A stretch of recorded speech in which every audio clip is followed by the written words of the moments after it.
They say that their goals for the direct review lane are 365 days.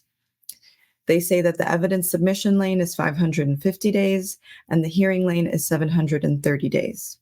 That is not what we are seeing. I recently saw a more accurate report that said the processing of a VA claim at the BVA is taking an average of 3 years. That sounds a little closer to accurate. I will say that I am seeing BVA decisions now for appeals that we filed in 2020 and 2021. So if you are filing to the BVA, be prepared to wait several years. It's unfortunate and really frustrating that this is the reality of it. But there are ways that you can request an expedite, or at the BVA, it's called a motion to advance on the docket. Because essentially the BVA is supposed to decide cases in the order in which they were docketed. So the date that you filed your appeal. And there are several exceptions to that.